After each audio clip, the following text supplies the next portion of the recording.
My name is Anthony Gurr, and I'm a graduate student at Simon Fraser University. I've just completed my master's degree in educational technology.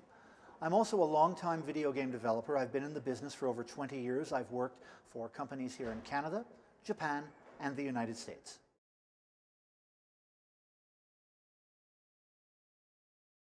A well-designed video game has several different aspects. First, it should be an interesting idea that's going to appeal to the audience you want.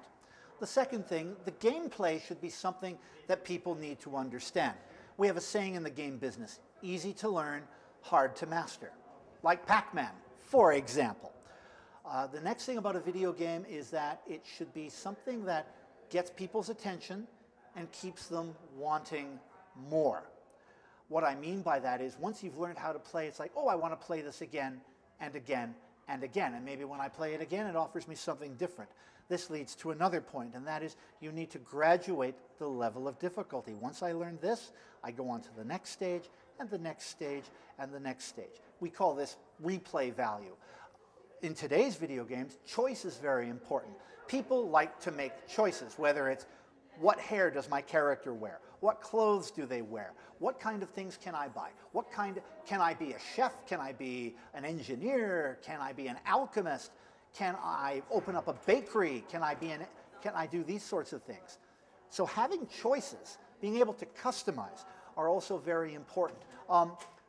Making accomplishments. A lot of today's games use achievements. So you get special rewards or special titles or special things like that. These are also very useful. So these are some of the things that make for a well-designed game.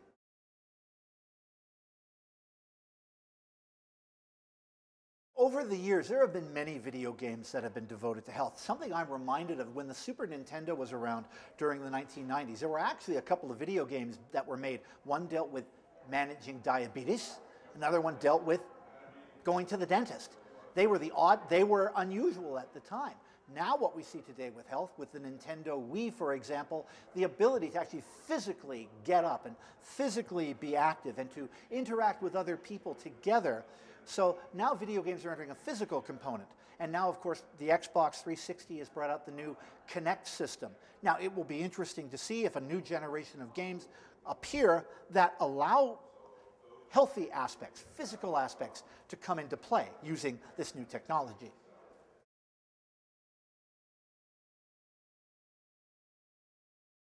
You know, I think it's a wonderful idea. There is still something of a stigma that playing a video game is, oh, I do this alone, not with anybody else.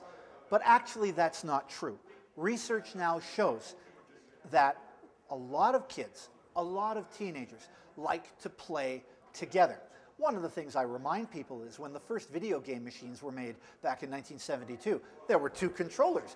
One for one person, one for the other. Video games have always been a multiplayer experience. The internet has magnified that.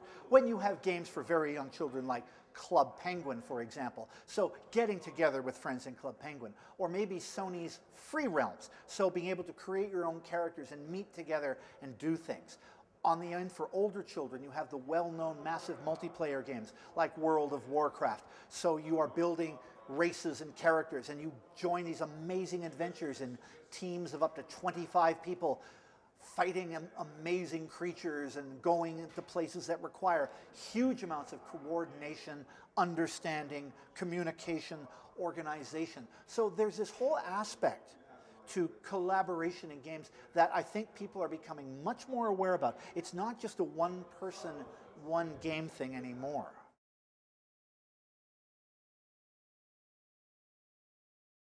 Do girls play as well as boys? Well, I like to point out to people that my 10-year-old niece had her birthday last year, had 9 of her friends and her together, and I was called in to help organize a birthday party for little girl gamers. We took a Nintendo Wii, the girls created their own avatars, we transferred those over onto Microsoft Publisher, and we did heat transfers, and we made t-shirts, and we had a video game competition. One game you had to sing and score points, the other game you had to play sports and score points, and the girls loved it. So, do girls play video games? Oh, you bet they do.